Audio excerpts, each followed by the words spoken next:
Dinagsa ng libu-libong deboto mula sa iba't ibang panig ng bansa ang Minor Basilica of Our Lady of the Rosary of Manaoag kaninang umaga.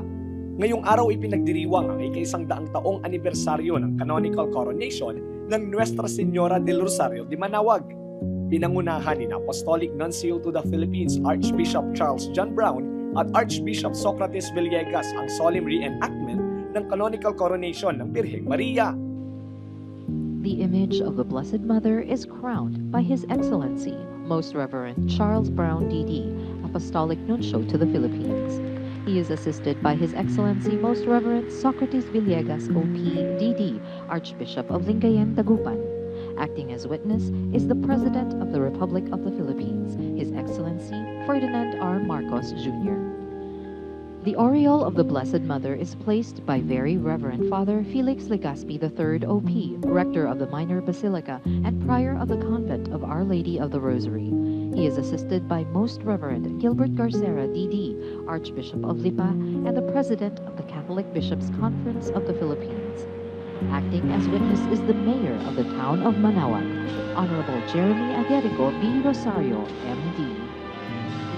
And she, the Virgin, who wished to be called your servant, was singled out to be the mother of the Redeemer and true mother of all the living. Now she is exalted above the choirs of angels and reigns in glory with her Son, praying for all of us. The Queen of Mercy, pleading for grace. Merciful Lord, look upon your servants who by crowning this image of Christ and his mother proclaim him as King of all creation and approach her as our Queen. Give us the grace to follow them in serving you, to do what love demands for the sake of our brothers and sisters, to deny ourselves and spend ourselves so as to win our neighbors for you, to be lowly on earth so as to be exalted in heaven, where you reward your faithful servants with a crown of life. Mapabata o matanda, hindi inalintan ang init ng panahon, masaksihan lamang ang makasaysayang selebrasyon ni Apo Baket. Ang mga debotong sina Alena at Gloria bumiyahe pa mula Metro Manila. Anila, gusto nilang personal na masaksihan ang selebrasyon habang bitbit ang kani-kanilang panalangin. Talagang malakas ang pananampalataya ko. Bata pa ako noon, sumasama na ako sa tatay ko, nagsisimba dito. Nagbabas lang kami.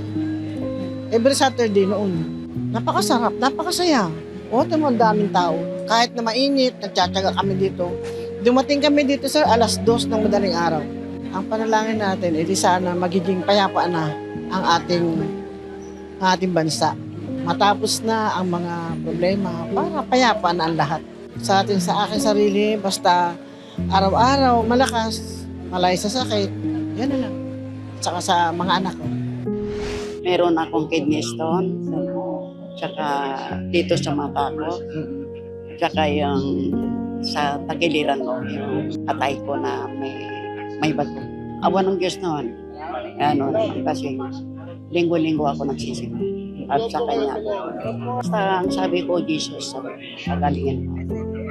Kaya palagi, ito hindi ko winawala. Sabi ko sa mga anak ko, kailangan mag-attend ako ng anniversary ni Apo Manaoag. Hindi naman napigilang maging emosyonal ang debotong si Jibina. Very blessed and grateful kasi ever since devotee ako ni Our Lady of Manaoag, and yun nga, lahat ng ilalapit mo sa Kanya, lahat ng mga hiling mo, lahat yun ibibigay niya talaga. At lahat ng hiniling ko din binigay niya. Siyempre, yun nga po, very blessed na napapayak nga ako eh. Kasi once in a lifetime, siguro pag magkaanak na din ako at makikwento ko sa kanya, pero baka wala na ako kay tatay. Kasi siyempre 100 years, so another 100, di ko alam kung buhay pa po ako nun. May mga nanood sa mga itinalagang LED screen sa labas ng Menore habang ang ilan ay matyagang nanood sa labas ng simbahan. Samantala, dumalo rin sa selebrasyon si President Ferdinand Marcos Jr. kasama si First Lady Liza Araneta Marcos at iba pang local officials ng Pangasinan. Inaasahan naman na marami pang deboto ang dadayo sa Manawag sa mga susunod na araw bilang bahagi pa rin ng paggunita ng sentenaryo ng canonical coronation ni Apo Bakit. Lester Narag, Balitang Solid North.